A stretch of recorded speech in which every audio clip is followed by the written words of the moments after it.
നമ്മുടെ രാജ്യത്തിൻ്റെ ഒരു ദീർഘകാല സ്വപ്നമാണ് ബുള്ളറ്റ് ട്രെയിൻ. ഈ സ്വപ്നത്തെ യാഥാർത്ഥ്യമാക്കുന്നതിനു വേണ്ടി പ്രതീക്ഷിച്ചതിലധികം സമയം നമുക്ക് കാത്തിരിക്കേണ്ടതായി വന്നിട്ടുണ്ട്. പക്ഷേ ഇപ്പോൾ അത്തരം എല്ലാ പ്രതിസന്ധികളെയും മറികടന്നുകൊണ്ടാണ് കാര്യങ്ങൾ കൃത്യമായ ട്രാക്കിലെത്തിയിരിക്കുന്നത്.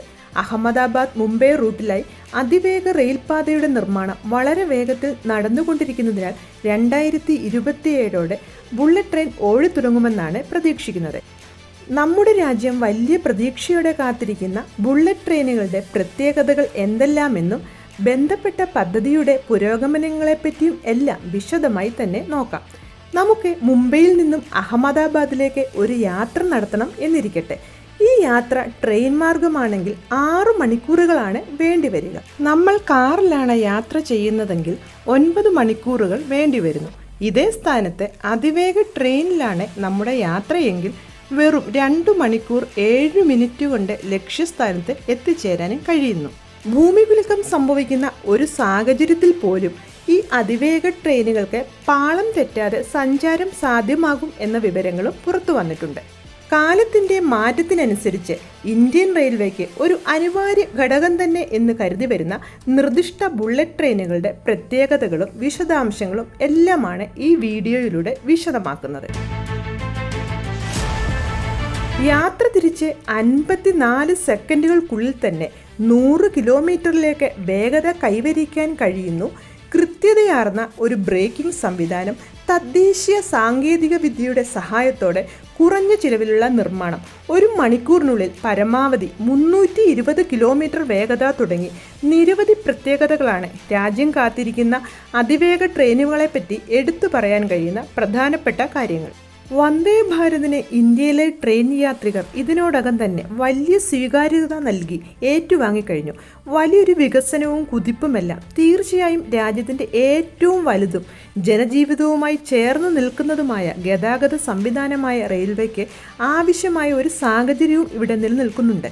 ഇന്ത്യൻ റെയിൽവേ പറ്റി പറയുമ്പോൾ അത് ഇപ്പോഴും വർഷങ്ങൾക്ക് പിന്നിലാണ് വികസന കാര്യത്തിലുള്ളത് എന്നത് അംഗീകരിക്കപ്പെടേണ്ട ഒരു സത്യവുമാണ്. ലോകത്തിലെ 4ാമത്തെ വലിയ റെയിൽവേ നെറ്റ്വർക്കുള്ള രാജ്യമാണ് നമ്മുടേത്. പക്ഷേ അതിനനുസരിച്ചുള്ള ട്രെയിൻ സൗകര്യങ്ങൾ ജനങ്ങൾക്ക് ലഭിക്കുന്നതുമില്ല. വൈകി ഓടുന്ന ട്രെയിനുകൾ, മതിയായ സർവീസുകളുടെ അഭാവം, സൗകര്യപ്രദമായ യാത്രാനുഭവം ലഭിക്കുന്നില്ല, പഴഞ്ചൻ ട്രെയിനുകൾ തുടങ്ങി പലപ്പോഴും പരാതികളുടെ വലിയൊരു കൂമ്പാരം തന്നെ ഇന്ത്യൻ റെയിൽവേ പറ്റി ഉയർന്നു വരാറുമുണ്ട്. അതേപോലെ തന്നെ നമ്മളെക്കാൾ പിന്നോക്കം നിൽക്കുന്നതായി നാം കരുതി വരികയും പറയുകയും ചെയ്യുന്ന പല ഏഷ്യൻ രാജ്യങ്ങളും ഇതിനോടകം തന്നെ ബുള്ളറ്റ് ട്രെയിനെ യാഥാർത്ഥ്യമാക്കി എന്നതും കണക്കിലെടുക്കേണ്ട ഒരു കാര്യം തന്നെയാണ്. ഇക്കാരണങ്ങളെല്ലാം മുൻനിർത്തി തന്നെയാണ് ബുള്ളറ്റ് ട്രെയിനുകൾ പോലെ മികച്ച സേവനം പ്രതീക്ഷിക്കുന്ന ട്രെയിനുകളെ നാം അഭിമാന പദ്ധതിയായും കാലത്തിൻ്റെ ആവശ്യമായും കണക്കാക്കി അവയെ സ്വാഗതം ചെയ്യുന്നതും. താമസിച്ചാണ് ഈ അതിവേഗ ട്രെയിനുകൾ നമ്മുടെ രാജ്യത്തേക്ക് എത്തുന്നത് എന്നതും സത്യമാണ്. അപ്പോൾ പോലും അതിനുവേണ്ടിയുള്ള അടിസ്ഥാന വികസനം യാഥാർത്ഥ്യമാകാൻ പോകുന്നു എന്നത് വലിയ പ്രതീക്ഷയും സന്തോഷകരവുമായ വാർത്ത തന്നെയാണ്. 1964 ആദ്യമായി ബുള്ളറ്റ് ട്രെയിനുകളെ പരിചയപ്പെടുത്തിയ രാജ്യം ജപ്പാനാണ്. അതിനുശേഷമാണ് യൂറോപ്യൻ രാജ്യങ്ങൾ ഉൾപ്പെടെയുള്ളവ ഈ ട്രെൻഡ് സെറ്ററെ ഏറ്റെടുക്കുന്നതും. ജപ്പാനിൽ ഷിൻകാൻസൻ, ചൈനയിൽ ഫുസിങ്ഗാവോ, ഇംഗ്ലണ്ടിൽ ക്ലാസ് 395, സ്പെയിനിൽ ആവെ എന്നീ പേരുകളിലാണ് ഈ അതിവേഗ ട്രെയിനുകൾ അറിയപ്പെടുന്നത്. സൗത്ത് കൊറിയ, ഫ്രാൻസ്, തുർക്കി, Spain, Germany, Italy, Netherlands, Belgium എന്നീ രാജ്യങ്ങളെല്ലാം അവയുടെ മെച്ചപ്പെട്ട യാത്രാ സൗകര്യങ്ങൾക്കായി ബുള്ളറ്റ് ട്രെയിനുകളെ ഉപയോഗപ്പെടുത്തിയും വരുന്നുണ്ട്. തെക്ക് കിഴക്കൻ ഏഷ്യയിൽ ആദ്യമായി ബുള്ളറ്റ് ട്രെയിനുകളെ എത്തിച്ച രാജ്യം ഇന്തോനേഷ്യയാണ്. വൂഷ് എന്നാണ് അവിടെ അതിവേഗ ട്രെയിനുകൾ അറിയപ്പെടുന്നത്. ലോകത്തിലെ ഏറ്റവും അധികം ഹൈസ്പീഡ് റെയിൽവേ നെറ്റ്വർക്ക് ഉള്ളത് ചൈനയിലാണ്. പ്രതീക്ഷിച്ചതിലും വൈകിയാണ് ബുള്ളറ്റ് ട്രെയിനുകൾ വരുന്നത് എങ്കിലും നമ്മുടെ രാജ്യത്തെ ജനങ്ങൾ അതിനെ വലിയ പ്രതീക്ഷയോടെയാണ് കാത്തിരിക്കുന്നത്. ഈ അതിവേഗ ട്രെയിനുകളുടെ വരവോടെ എന്തെല്ലാം മികവുകളാണ് നമ്മുടെ രാജ്യത്തിന് ലഭിക്കാൻ പോകുന്നത് എന്ന് നമുക്ക് വിശദമായി തന്നെ നോക്കാം. അടിസ്ഥാന വികസനം ഏതൊരു രാജ്യത്തിൻ്റെയും മുന്നോട്ടുള്ള കുതിപ്പിന് അത്യാവശ്യമായ ഘടകം തന്നെയാണ്. നിരവധി തൊഴിലവസരങ്ങൾ, യാത്രാ സമയം ലാഭം, കച്ചവട സാധ്യതകൾ, മെച്ചപ്പെട്ട പല അവസരങ്ങളും തുടങ്ങിയവയെല്ലാം ഇതിലൂടെ പ്രതീക്ഷിക്കുന്നുണ്ട്. രാജ്യം വിഭാവനം ചെയ്തിരിക്കുന്ന അതിവേഗ റെയിൽവേ ഇടനാഴി എന്ന് പറയുന്നത് 1050 കിലോമീറ്ററുകൾ വ്യാപിച്ചു കിടക്കുന്ന ഒന്നാണ്. ഈ ഇടനാഴിയിലൂടെ ബുള്ളറ്റ് ട്രെയിനുകളെ സർവീസ് നടത്തി അതിലൂടെ രാജ്യത്തിൻ്റെ വിദൂര ഭാഗങ്ങളെ അതിവേഗത്തിൽ പരസ്പരം ബന്ധിപ്പിക്കുക എന്നതാണ് ലക്ഷ്യം. യാത്രാക്ലേശം വലിയ തോതിൽ കുറയ്ക്കുക, മെച്ചപ്പെട്ടതും സൗകര്യപ്രദവുമായ യാത്രാ അനുഭവം തുടങ്ങി കാര്യങ്ങളും ഇതിലൂടെ ലക്ഷ്യം വയ്ക്കുന്നുണ്ട്. ഇതിൻ്റെ ഒരു തുടക്കമാണ് മുംബൈ അഹമ്മദാബാദ് റൂട്ടിലായി പുരോഗമിക്കുന്ന 508 കിലോമീറ്റർ വരുന്ന റെയിൽപാത. നിലവിലുള്ള പാതകളിൽ കൂടി ബുള്ളറ്റ് ട്രെയിനുകൾക്ക് സഞ്ചരിക്കാൻ സാധ്യമല്ല എന്നത് നമുക്കെല്ലാം അറിയാവുന്ന ഒരു കാര്യമാണ്. പുതിയ റെയിൽപാത ഇതിനായി വേണം താനും. കാരണം ഹൈസ്പീഡിൽ കടന്നു പോകുന്ന ട്രെയിനുകളാണിവ. ഇത് സൃഷ്ടിക്കുന്ന ഫോഴ്സും പ്രഷറും സാധാരണ ട്രാക്കുകൾക്ക് താങ്ങാൻ സാധിക്കുന്നതുമല്ല. അതിവേഗത്തിൽ ഓടുന്നതിനാൽ റെയിൽവേ ക്രോസുകളുടെ കാര്യത്തിൽ പോലും വലിയ സുരക്ഷാ ശ്രദ്ധ വെക്കുന്ന ഒരു സംവിധാനം കൂടിയാണ് ബുള്ളറ്റ് ട്രെയിനുകൾ. അതേസമയം പുതിയതായി ഒരു റെയിൽവേ ട്രാക്ക് നെറ്റ്വർക്ക് സൃഷ്ടിച്ചെടുക്കുക എന്നതും റിസ്ക് ഏറെയുള്ള ഒരു കാര്യമാണ്. പ്രധാനമായും സ്ഥലമേറ്റെടുക്കലിൻ്റെ സങ്കീർണതകൾ മഹാരാഷ്ട്ര പോലെയുള്ള ഒരു നഗരത്തിൽ അത്ര പെട്ടെന്ന് കൈകാര്യം ചെയ്യാൻ സാധിക്കുന്ന ഒരു കാര്യവുമല്ല. സ്ഥലപരിമിതിയെ മറികടക്കാനായി പരമാവധി മേൽപ്പാലങ്ങൾ നിർമ്മിച്ച് ഉപയോഗിക്കുക എന്നതാണ് സാധ്യമായ ഒരു കാര്യം. കടലുമായി ബന്ധപ്പെട്ട് കിടക്കുന്ന 2 നഗരങ്ങളെയാണ് പരസ്പരം ബന്ധിപ്പിക്കേണ്ടതും. അതിനാൽ ആവശ്യമായി വരുന്ന ഒരു സാഹചര്യത്തിൽ കടലിനടിയിലൂടെ തുരങ്കം നിർമ്മിച്ച് അതിവേഗ ട്രെയിനുള്ള പാത സജ്ജമാക്കേണ്ടതായും വരുന്നു. ജപ്പാന്റെ പങ്കാളിത്തവും സഹായവും ഈ പദ്ധതിക്കായി നമ്മുടെ രാജ്യം പ്രയോജനപ്പെടുത്തുന്നുണ്ട്. ബാംഗ്ലൂരിലെ നിർമ്മാണ ഫാക്ടറിയിൽ തദ്ദേശീയമായാണ് ബുള്ളറ്റ് ട്രെയിനുകളുടെ നിർമ്മാണം. ഒരു കോച്ചിന് 26.86 കോടി എന്നതിലേക്ക് ചിലവ് കുറയ്ക്കാനും ഇതിലൂടെ കഴിയുന്നുണ്ട്. പദ്ധതിയുടെ ആരംഭകാലത്ത് തദ്ദേശീയമായി നിർമ്മാണം നടത്തുക എന്നായിരുന്നില്ല ഉദ്ദേശിച്ചിരുന്നത്. ജപ്പാന്റെ ഷിൻകാൻസൻ മാതൃകയെ അതേപടി ഇവിടേക്ക് എത്തിച്ച് ബുള്ളറ്റ് ട്രെയിനുകൾ ഓപ്പറേറ്റ് ചെയ്യുക എന്നതായിരുന്നു തുടക്കത്തിലുണ്ടായിരുന്ന ധാരണ. പക്ഷേ നമ്മൾ പ്രതീക്ഷിച്ച് അത്ര എളുപ്പത്തിൽ നടത്തിയെടുക്കാൻ കഴിയുന്ന ഒരു കാര്യമായിരുന്നില്ല അത്. കാരണം ഷിൻകാൻസൻ മാതൃകയിൽ ഒരു കോച്ചിൻ്റെ നിർമ്മാണത്തിനായി പ്രതീക്ഷിക്കുന്ന ചിലവ് എന്ന് പറയുന്നത് 46 കോടിയാണ്. അതോടെയാണ് അത്ര വലിയൊരു തുക മുടക്കാതെ തന്നെ തദ്ദേശീയമായി അതിവേഗ ട്രെയിനുകളുടെ നിർമ്മാണം നടത്തുക എന്ന ഒരു തീരുമാനത്തിലേക്ക് കേന്ദ്ര സർക്കാർ എത്തിച്ചേരുന്നത്. ഇതിനാൽ തന്നെ ജപ്പാൻ മാതൃകയിൽ നിന്നും വ്യത്യസ്തമായ കോച്ചുകളെ ആവും നമ്മുടെ രാജ്യത്തെ ബുള്ളറ്റ് ട്രെയിനുകളിൽ കാണാനാവുക. പ്രതീക്ഷിച്ചതിലും വൈകിയാണ് ഈ പദ്ധതി സാധ്യമാകുക എന്ന് പറഞ്ഞുവല്ലോ. അതിനാൽ തന്നെ കാലത്തിനനുസരിച്ചുള്ള ചില മാറ്റങ്ങളും ഇതിൻ്റെ ഭാഗമായി സ്വീകരിക്കേണ്ടതായും വന്നിട്ടുണ്ട്. ഷിൻകാൻസൻ E5 മാതൃകയിലുള്ള അതിവേഗ ട്രെയിനുകളെ നമ്മുടെ രാജ്യത്തിനായി നിർമ്മിക്കുക എന്നതായിരുന്നു തുടക്കകാലത്തെ ധാരണ. കാലത്തിൻ്റെ മാറ്റത്തിനനുസരിച്ച് ഈ തീരുമാനത്തിൽ മാറ്റമുണ്ടായി. 10 സീരീസ് ബുള്ളറ്റ് ട്രെയിനുകളുടെ മാതൃകയിൽ നിർമ്മാണം നടത്താനാണ് നിലവിലെ തീരുമാനം. ഈ പരമ്പരയിൽ ഉൾപ്പെടുന്ന അതിവേഗ ട്രെയിനുകൾക്ക് കൈവരിക്കാനാവുന്ന പരമാവധി വേഗത എന്ന് പറയുന്നത് 320 കിലോമീറ്ററാണ്. ഇതിൻ്റെ എൽ ഷേപ്പ്ഡ് വെഹിക്കിൾ ഗൈഡ്സ് ഇതിനെ ഭൂമികുലുക്കത്തിലും പാളം തെറ്റാതെ സംരക്ഷിക്കുന്നു എന്നും വിദഗ്ധർ പറയുന്നു. കുലുക്കം കുറയുന്നതിനുള്ള നിർമ്മാണ രീതികളും ഇതിനുള്ള പ്രത്യേകതയായി പറയുന്നുണ്ട്. ജപ്പാൻകാരെ അപേക്ഷിച്ച് കൂടുതൽ ലഗേജ് യാത്രാ സമയത്ത് ഒപ്പം കൊണ്ടുപോകുന്നതാണ് നമ്മൾ ഇന്ത്യക്കാരുടെ പൊതുവിലുള്ള രീതി. ഇക്കാര്യങ്ങളും പരിഗണിച്ചുകൊണ്ടാണ് കൂടുതൽ ലഗേജ് സ്പേസ് സജ്ജമാക്കിയിട്ടുള്ളത്. യാത്ര ആരംഭിച്ച് 54 സെക്കൻഡുകൾക്കുള്ളിൽ 100 കിലോമീറ്റർ വേഗത്തിലേക്ക് ഈ ട്രെയിനുകളെ എത്തിക്കാനാവുന്നു. 1 മണിക്കൂറിനുള്ളിൽ 320 കിലോമീറ്റർ ദൂരം വരെ എത്തിച്ചേരാനും ഈ ട്രെയിനുകൾക്ക് സാധ്യമാകുന്നു. അതായത് തിരുവനന്തപുരത്ത് നിന്നും പാലക്കാട് വരെയുള്ള ദൂരം വെറും 1 മണിക്കൂർ കൊണ്ട് എത്തിച്ചേരാൻ സാധിക്കും എന്നർത്ഥം. കൃത്യതയാർന്ന ബ്രേക്കിംഗ് സംവിധാനമാണ് ഈ ട്രെയിനുകളുടെ മറ്റൊരു പ്രത്യേകത. 15% ബ്രേക്കിംഗ് ഡിസ്റ്റൻസ് ഇതിലൂടെ കുറയ്ക്കാനായി സാധിക്കുന്നു.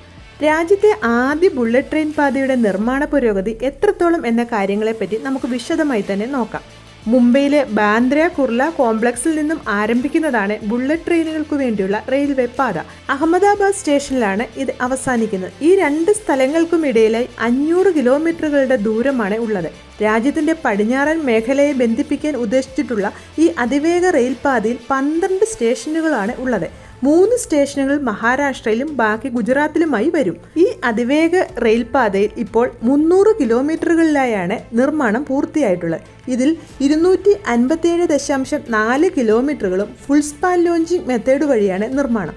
നദികൾക്ക് കുറുകെയായി 14 പാലങ്ങളാണ് നിർമ്മിച്ചിട്ടുള്ളത്. സാധാരണ ഗർഡർ സ്ഥാപിക്കുന്നതിന് എടുക്കുന്ന സമയത്തിന് 10 ഇരട്ടി വേഗത്തിലാണ് അവ നിർമ്മിച്ചിരിക്കുന്നത്. നാഷണൽ ഹൈസ്പീഡ് റെയിൽവേ കോർപ്പറേഷനാണ് അതിവേഗ റെയിൽപാതയുടെ നിർമ്മാണത്തിന്റെ ചുമതല. നമുക്കറിയാം, ജനസാന്ദ്രത വലിയ തോതിലുള്ള നഗരങ്ങളാണ് ഗുജറാത്തും പ്രത്യേകിച്ചും മഹാരാഷ്ട്രയും. അങ്ങനെയെങ്കിൽ അതിവേഗ റെയിൽപാത അവിടെ സാധ്യമാക്കുന്നതിന് പിന്നിലെ ആസൂത്രണങ്ങൾ എന്തെല്ലാമായിരിക്കും? ട്രാക്കുകളുടെ ഭൂരിഭാഗവും, അതായത് 92% പാലങ്ങൾ വഴിയാണ് സജ്ജമാക്കുന്നത്. നദികൾക്കു മീതെ നിലവിൽ ലഭ്യമായ അടിസ്ഥാന സൗകര്യങ്ങളെയും ഉപയോഗപ്പെടുത്തുന്നു. സ്ഥലമേറ്റെടുക്കലിൻ്റെ പ്രശ്നങ്ങളെ കുറയ്ക്കുക എന്നതാണ് ഇതിലൂടെ ലക്ഷ്യം വെക്കുന്നത്. പാലങ്ങളെ ബന്ധിപ്പിക്കാനുള്ള തൂണുകളുടെ നിർമ്മാണമാണ് വേഗത്തിൽ പുരോഗമിക്കുന്നത്. മഹാരാഷ്ട്രയിലും ഗുജറാത്തിലുമായി 7 പർവ്വത തുരങ്കങ്ങളും ഈ അതിവേഗ ഇടനാഴി പദ്ധതിയുടെ ഭാഗമായി വരുന്നുണ്ട്. മുംബൈയിലെ ബാന്ദ്ര കുർള അണ്ടർഗ്രൗണ്ട് സ്റ്റേഷനിൽ നിന്നും മഹാരാഷ്ട്രയിലെ ഷിൽഘട്ട് സ്റ്റേഷനിലേക്ക് നീളുന്ന 21 കിലോമീറ്റർ ഭൂഗർഭ തുരങ്കമാണ് ഈ പദ്ധതിയുടെ ഒരു പ്രത്യേകത. ഈ ഭൂഗർഭപാതയുടെ 7 കിലോമീറ്ററോളം ദൂരം കടലിലൂടെയാണ് കടന്നു പോകുന്നത്. രാജ്യത്ത് ആദ്യമായിട്ടാണ് ഇത്തരത്തിലൊരു അണ്ടർസീ റെയിൽ സംവിധാനം ഒരുങ്ങുന്നതും. ഭൂഗർഭ തുരങ്കത്തിൻ്റെ ഭാഗമായ അണ്ടർസീ റെയിലിനെ എങ്ങനെ സജ്ജമാക്കുന്നു എന്ന് നോക്കാം. കിഴക്കൻ മുംബൈയിൽ കടലുമായി ബന്ധപ്പെട്ട് കിടക്കുന്ന ഒരു ജലാശയമാണ് താനെ ക്രീക്ക്. ഇതിൻ്റെ അടിയിലൂടെയാണ് അണ്ടർസീ റെയിൽ ടണലിൻ്റെ നിർമ്മാണം പുരോഗമിക്കുന്നത്. ഒരു സിംഗിൾ ട്യൂബ് സംവിധാനമായാണ് ഇത് നിർമ്മിക്കുന്നത്. 2 ട്രെയിനുകൾക്ക് കടന്നു പോകാൻ തക്ക വിധത്തിലാണ് ഇതിൻ്റെ നിർമ്മാണം. മൊത്തം 7 കിലോമീറ്ററുകൾ ഉള്ളതിൽ 5 കിലോമീറ്ററുകളിലെ നിർമ്മാണത്തിനായി ന്യൂ ഓസ്ട്രേലിയൻ ടണലിംഗ് രീതിയാണ് ഉപയോഗിക്കുന്നത്. വാട്ടർ പ്രൂഫ് ലൈനിങ്ങിന് മീതെ ഒരു concrete shell നിർമ്മിക്കുന്നതിലൂടെ undersea rail tunnel നിർമ്മാണം സാധ്യമാക്കുന്നത്. 12 മീറ്ററോളം താഴ്ചയുള്ള താനെ ക്രീക്കിൻ്റെ അടിത്തട്ട് ഇതിനായി 30 മീറ്ററിലധികം ആഴത്തിൽ തുരക്കുന്നു. വലിയ പരിസ്ഥിതി പ്രാധാന്യമുള്ള ഒരു പ്രദേശമാണിത് എന്നതിനാൽ തന്നെ അതീവ ശ്രദ്ധയോടെയാണ് ഇവിടെ നിർമ്മാണം നടത്തുന്നതും. മുംബൈ അഹമ്മദാബാദ് അതിവേഗ റെയിൽ പദ്ധതിക്കായി പ്രതീക്ഷിക്കുന്ന ചിലവ് 1.08 ലക്ഷം കോടി രൂപയാണ്. 24 ട്രെയിൻ സെറ്റുകളുടെ വില, നിർമ്മാണം എല്ലാം ഉൾപ്പെടുത്തിക്കൊണ്ടുള്ള ഒരു കണക്കാണിത്. കേന്ദ്ര സർക്കാരും ഗുജറാത്ത്, മഹാരാഷ്ട്ര സർക്കാരുകളും നിശ്ചിത വിഹിതം ഇതിലേക്കായി നൽകുന്നുമുണ്ട്. റെയിൽ ഇടനാഴിക്കായി ഉപയോഗിക്കുന്ന ഘടകങ്ങളുടെ 20% വിതരണം ജപ്പാനാണ് നടത്തുക. 15 വർഷം വരെ തിരിച്ചടവ് വരുന്ന വായ്പകളാണ് ഈ പദ്ധതിക്കായി എടുക്കുന്നത്. ഫണ്ടിംഗ്, സാങ്കേതിക സഹായം എന്നിവയിലെല്ലാം ജപ്പാന്റെ സഹായം ലഭിച്ചും വരുന്നുണ്ട്. 2021 ആരംഭിച്ചതാണ് രാജ്യത്തെ ആദ്യ അതിവേഗ റെയിൽ പാതയുടെ നിർമ്മാണം. പദ്ധതിയുടെ തുടക്കത്തിൽ കരുതിയിരുന്നത് ബുള്ളറ്റ് ട്രെയിനുകൾ ഇന്ത്യയിൽ സർവീസ് അധികം വൈകാതെ തന്നെ ആരംഭിക്കാനാവും എന്നായിരുന്നു. പക്ഷേ അതൊന്നും പ്രതീക്ഷിച്ച വേഗത്തിൽ സാധ്യമാക്കാനായതുമില്ല. 2022 ഭൂമി ഏറ്റെടുക്കൽ നടപടി ഗുജറാത്തിൽ പൂർത്തിയായെങ്കിലും മഹാരാഷ്ട്രയിലെ രാഷ്ട്രീയ സാഹചര്യം ഈ പദ്ധതിക്ക് അനുകൂലമായിരുന്നുമില്ല. 75% ഭൂമി ഏറ്റെടുക്കൽ നടപടികളാണ് അക്കാലത്തെ മഹാരാഷ്ട്രയിൽ നടന്നതും. മാത്രമല്ല, അന്ന് അവിടെ ഭരിച്ചിരുന്ന സംസ്ഥാന സർക്കാർ ബുള്ളറ്റ് ട്രെയിൻ പദ്ധതിയോടെ അനുകൂലമായ ഒരു നിലപാട് എടുത്തിരുന്നുമില്ല. പിന്നീട് മഹാരാഷ്ട്രയിൽ ഭരണം മാറിയതോടെ കാര്യങ്ങൾ അനുകൂലമാകാനും തുടങ്ങി. നിലവിലെ സാഹചര്യത്തിൽ അതിവേഗത്തിൽ കാര്യങ്ങൾ മുന്നോട്ട് പോകുന്നുമുണ്ട്. ഈ പുതിയ പാത 50 മില്യൺ ആളുകൾക്ക് പ്രയോജനകരമാകും എന്നും കരുതുന്നുണ്ട്. രാജ്യത്തിൻ്റെ മറ്റു ഭാഗങ്ങളുമായി മുംബൈ അഹമ്മദാബാദ് അതിവേഗ പാതയെ ലിങ്ക് ചെയ്യാനുള്ള പദ്ധതിയും നിലനിൽക്കുന്നുണ്ട്. അതിവേഗ റെയിൽവേ ഇടനാഴിയുടെ ഭാഗമായാണ് പുതിയ പാതകൾ നിലവിൽ വരിക. Mumbai to Delhi, Mumbai to Chennai, New Delhi to Kolkata എന്നീ അതിവേഗ റെയിൽ പാതകളും ഇതിനോടനുബന്ധിച്ച് പ്രതീക്ഷിക്കുന്നുമുണ്ട്. ഡൽഹിയിൽ നിന്നും വാരണാസിയിലേക്കും അഹമ്മദാബാദിലേക്കും അമൃത്സറിലേക്കുമെല്ലാം ബുള്ളറ്റ് ട്രെയിൻ സർവീസുകൾ ഈ അതിവേഗ റെയിൽ ഇടനാഴിയുടെ ഭാഗമായി കൊണ്ടുവരാനും ആലോചനയുണ്ട്.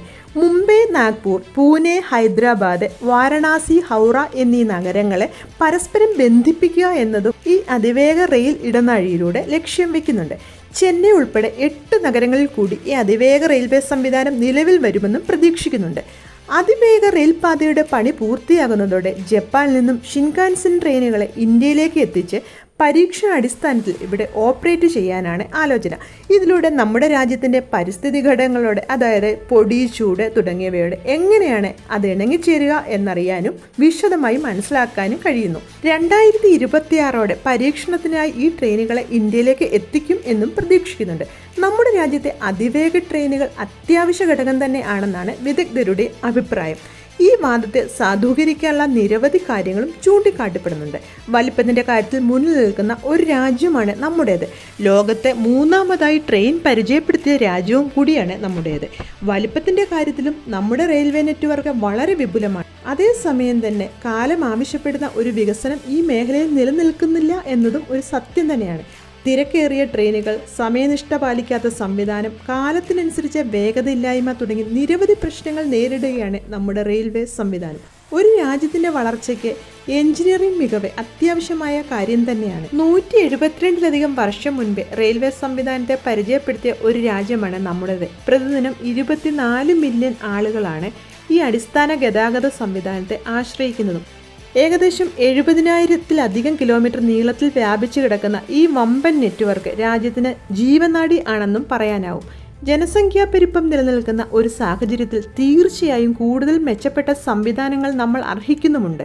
നമ്മുടെ രാജ്യത്തെ നിലവിലുള്ള റെയിൽവേ ശൃംഖലയിൽ എത്രമാത്രം വേഗത്തിലാണ് ട്രെയിനുകൾ സഞ്ചരിക്കുന്നത് എന്ന് നോക്കാം. മണിക്കൂറിൽ പരമാവധി 180 കിലോമീറ്റർ വരെ വേഗത കൈവരിക്കാൻ ശേഷിയുള്ള വന്ദേ ഭാരത് ട്രെയിനുകളാണ് വേഗതയുടെ കാര്യത്തിൽ മുൻനിരയിൽ നിൽക്കുന്നത്. ആഭ്യന്തരമായി നിർമ്മിച്ച സെമി ഹൈസ്പീഡ് ട്രെയിൻ വിഭാഗത്തിലാണ് ഇവ ഉൾപ്പെടുക. പൊതുവിൽ ട്രാക്ക് ആൻഡ് റോളിംഗ് സ്റ്റോക്ക് സാങ്കേതിക വിദ്യയാണ് ഇന്ത്യൻ റെയിൽവേ ഉപയോഗിച്ചു വരുന്നത്. ഈ സാങ്കേതിക വിദ്യ ട്രെയിനുകൾ ഉയർന്ന വേഗത്തിൽ ഓടുന്നതിന് തടസ്സമാകുന്നുണ്ട്. നമ്മുടെ റെയിൽവേ ശൃംഖലയിൽ നല്ലൊരു ഭാഗവും ഉയർന്ന വേഗതയിലോടുന്ന ട്രെയിനുകൾക്ക് അനുയോജ്യമായ നിലയിലേക്ക് അപ്ഗ്രേഡ് ചെയ്തിട്ടുമില്ല. പഴയ ട്രാക്ക്, കോച്ചുകൾ, ഡിസൈനുകൾ, കനത്ത ചരക്ക് ഗതാഗതം, കൂടുതൽ സ്റ്റോപ്പുകൾ ഇതെല്ലാം ഉയർന്ന വേഗത്തിൽ ഓടുന്നതിന് തടസ്സമാകുന്ന കാര്യങ്ങളുമാണ്. കാലത്തിൻ്റെ മാറ്റം ഉൾക്കൊണ്ടുകൊണ്ട് സെമി ഹൈസ്പീഡ് ട്രെയിനുകൾ കൂടുതലായി കൊണ്ടുവരുന്നതിലേക്ക് ഇപ്പോൾ ഇന്ത്യൻ റെയിൽവേയും ശ്രദ്ധ വയ്ക്കുന്നുണ്ട്. അതിവേഗ ട്രെയിനുകൾ എന്താണ് എന്നതിനെപ്പറ്റി ഇന്റർനാഷണൽ യൂണിയൻ ഓഫ് റെയിൽവേസ് പുറത്തുവിട്ടിട്ടുള്ള ഒരു മാനദണ്ഡമുണ്ട്. മണിക്കൂറിൽ 250 കിലോമീറ്ററിലധികം വേഗത്തിലോടുന്ന ട്രെയിനുകളെയാണ് അതിവേഗ വിഭാഗത്തിൽ ഉൾപ്പെടുത്തിയിട്ടുള്ളത്. 200 കിലോമീറ്ററിലധികം വേഗത്തിലോടാൻ പാകത്തിൽ സജ്ജമാക്കിയിട്ടുള്ള റെയിൽവേ പാതകൾ ഓടുന്നവയും ഈ വിഭാഗത്തിൽ ഉൾപ്പെടുത്തി വരുന്നു. ബുള്ളറ്റ് ട്രെയിനിൽ ഒരു യാത്ര എന്നത് രാജ്യത്തെ ജനങ്ങൾ അതീവ ശ്രദ്ധയോടും ആകാംക്ഷയോടുമാണ് കാത്തിരിക്കുന്നത്. മതിയായ യാത്രാ സൗകര്യം നൽകിയാൽ പണം മുടക്കാൻ ജനങ്ങൾ തയ്യാറാണ് എന്നതിന് ഉദാഹരണങ്ങളാണ് വന്ദേ ഭാരത് ട്രെയിനുകളുടെ വിജയം. ബുള്ളറ്റ് ട്രെയിനുകളെ രാജ്യത്ത് സാധ്യമാക്കാൻ കാലതാമസം നേരിട്ടതിൽ ഭരണ സംവിധാനങ്ങളുടെ കിടമത്സരങ്ങൾ, ബ്യൂറോക്രസിയുടെ നൂലാമാലകൾ തുടങ്ങി നിരവധി കാരണങ്ങൾ നമ്മുടെ മുന്നിൽ നിലനിൽക്കുന്നുമുണ്ട്. നേരത്തെ ബുള്ളറ്റ് ട്രെയിൻ വന്നിട്ടുള്ള രാജ്യങ്ങൾ സാങ്കേതിക വിദ്യയിലും മറ്റും ഈ മേഖലയിൽ നമ്മളെക്കാൾ ഏറെ മുന്നോട്ട് പോയിട്ടുമുണ്ട്. ജപ്പാനും ചൈനയും ബുള്ളറ്റ് ട്രെയിനുകളുടെ ഏറ്റവും പുതിയ മോഡലുകളെ പുറത്തിറക്കിക്കൊണ്ട് ലോകത്തെ വിസ്മയിപ്പിക്കുകയും ചെയ്യുന്നു. വൈകിയാണെങ്കിലും ബുള്ളറ്റ് ട്രെയിനുകൾ നമ്മുടെ റെയിൽവേ സംവിധാനത്തിൻ്റെ ഭാഗമാകുന്നു എന്നത് നമ്മുടെ വികസന സ്വപ്നങ്ങൾക്ക് പുത്തൻ പ്രതീക്ഷകൾ ഉണർത്തുന്ന ഒരു കാര്യം തന്നെയാണ്.